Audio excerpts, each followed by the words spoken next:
E hoje vai ser com ela, Juliana Camargo, está aqui comigo, sorrisão no rosto para te dar boas-vindas ao novo dia. Ai, muito obrigada, bom dia para você, para todo mundo. Enquanto com a Juliana todo dia cedinho, estamos aqui nos arrumando para entrar no ar. Ela entra um pouquinho antes do novo dia, também trazendo as informações do agro aqui na nossa programação. E hoje está aqui com a gente no estúdio, soube que no feriado esteve aqui.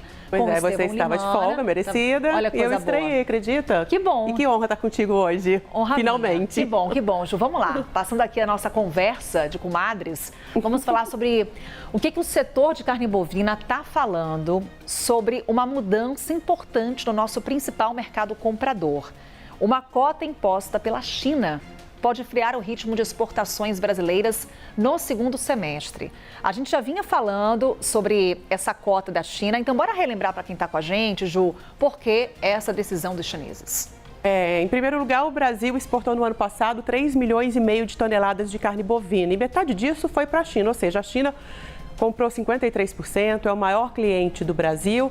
E o que muita gente não sabe é que quando a gente fala em produção global, o Brasil aparece em primeiro lugar, depois os Estados Unidos, que está vendo uma retração no rebanho, e a China tem o terceiro maior rebanho. É um hábito novo que está surgindo por lá. Mas eles já estão investindo bastante na pecuária bovina. Mas eles consomem muito carne suína, né, Ju? Exatamente, eles comem muita carne suína e quando teve uma gripe suína ali em volta de 2017, eles perderam muito esse rebanho e passaram a comprar carne e é um hábito que está chegando lá naquele país de 1 bilhão e tanto de pessoas. E tem muito potencial ainda, porque dizem que é um luxo, que é para a classe média alta lá na China. E a China compra principalmente aqui do Brasil. 53% de tudo que a gente vendeu de carne bovina no ano passado foi diretamente para lá.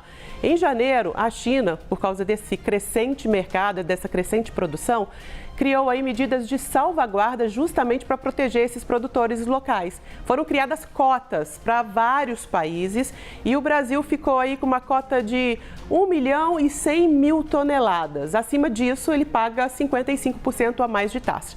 A gente está falando em torno de 600 mil toneladas como um excedente, né? A gente vendeu 1 milhão e 700, se chegar em 1 milhão e 100, o que a gente vai fazer com 600 mil toneladas? Se é o principal cliente é a China. E com essa taxa que a China vai impor, ficaria inviável exportar para lá? Ela teria outras opções. Ela também criou cotas para todos os países exportadores, criou cota para os Estados Unidos, para a Argentina. A gente tem a maior cota, mas todo mundo que ultrapassar essa cota vai ter que pagar 55. E apesar da nossa carne ser a mais barata do mundo, isso pode desacelerar um pouco os negócios. A China vem aí comprando muito esse ano, as vendas seguem aquecidas. Essa cota, de acordo com analistas de mercado e a própria ABIEC, deve esgotar logo.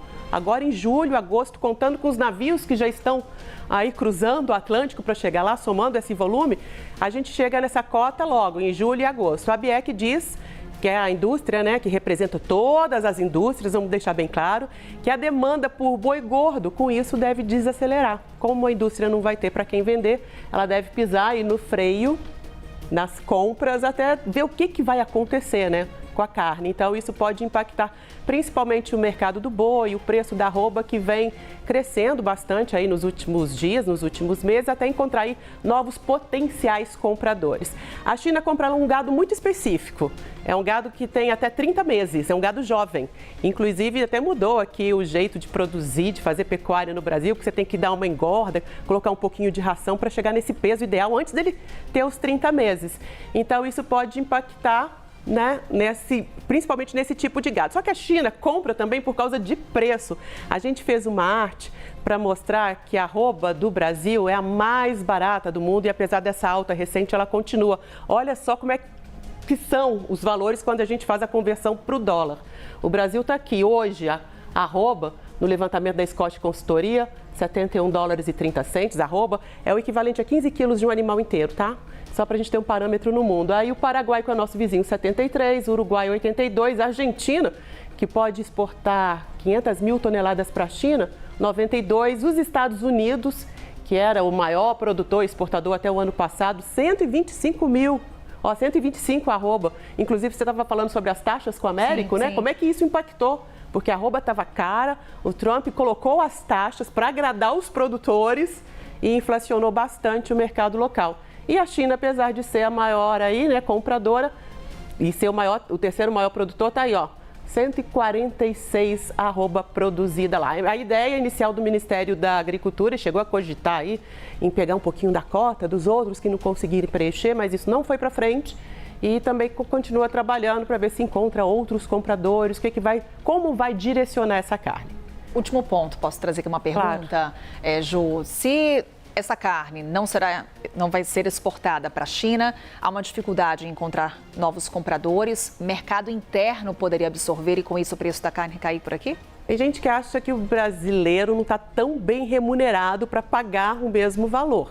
Mas os analistas de mercado dizem que a gente tem Copa do Mundo, que pode aquecer as vendas. A gente tem eleições no final do ano, que também pode aquecer as vendas, colocando aí, dinheiro do pleito eleitoral. Então, isso pode dar um aquecimento. E o Ministério também acredita que vai conseguir redirecionar. No final das contas, a BIEC fala que pode afetar em 10% as exportações. Um dos mercados super interessantes e que pode abrir para o Brasil esse ano é o Japão, que talvez não compre nesse volume, mas que pague bem.